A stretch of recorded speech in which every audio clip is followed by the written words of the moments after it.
reaching out to find out about not being able to see your comments, and I'm so pleased to have gone back and found that there was a number of you leaving comments.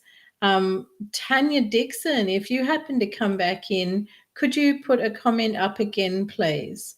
I'm trying to figure out here. I've got one of the team from the platform with me, and they're just looking to see if comments are being seen, if they're being being received. So for the person who has come in, could you just say hi, or either of you say hi, say hello, anything there, so that I can see that you're here. This is a test stream, although there's a number of you coming in now, so maybe we'll have a little bit more fun, shall we?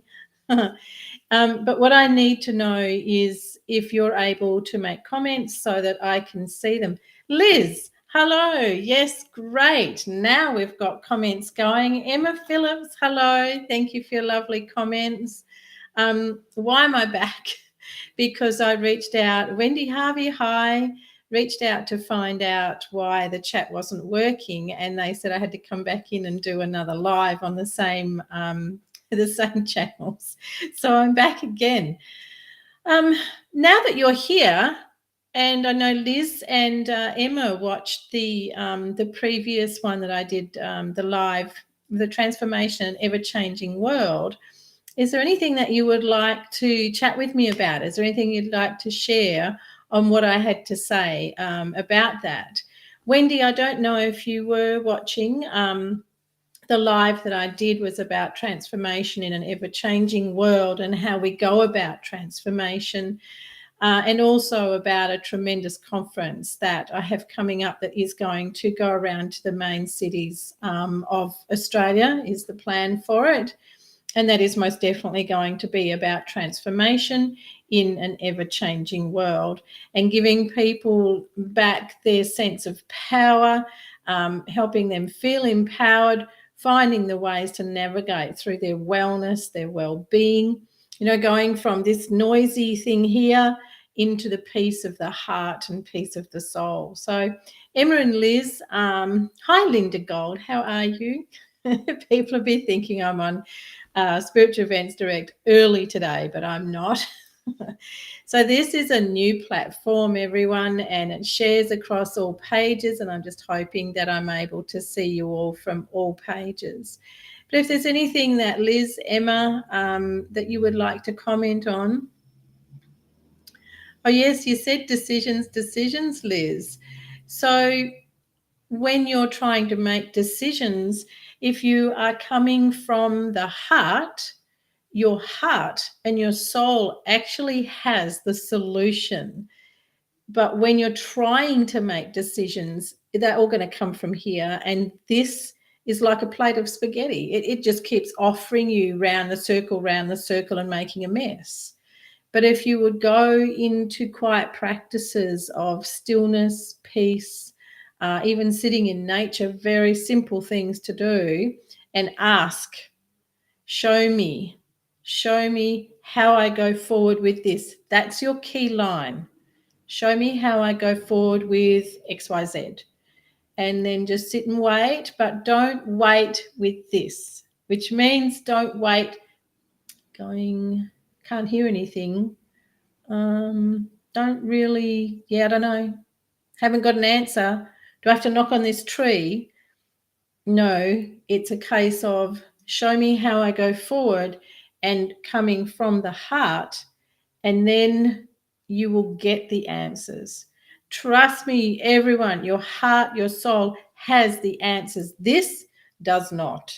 This tells you when not to cross the road, drive your car, how to drive your car, turn the indicator on, and look at how much of that becomes automatic. Don't even have to think about it. This tells you how to make custard. This tells you how 2 + 2 = 5. 4. Never was good at maths. So that's what this is for. This is not for trying to make decisions. When you want to make decisions and you want to make transformation in your life, the only place to go is in here. And no amount of research. I was talking about research, and the reason that so many people are out of balance these days is because they go looking for things that are science-based, evidence-based. That is never going to help you live a soul-led life, a peaceful life, be able to navigate your way through challenges. It's not going to happen using that kind of approach. So you're very welcome, Liz. I really like these comments. You know why? Because they're big and I can see them easily, not like the ones on Facebook. So that's the thing about transformation. And transformation means you can transform your wellness, you can transform your abundance, you can transform any facet of your life. In fact, my recent article in the Rebirth magazine through the Spiritual Events Directory is about manifestation. And, can we really manifest anything? Well, that's a topic that I'm having in my H.E.A.L community on Thursday night. Alive with me. Well, I hope I'm going to be alive for it. Otherwise, it's going to be rather ghostly. So I've written an article in the new Rebirth mag about manifestation.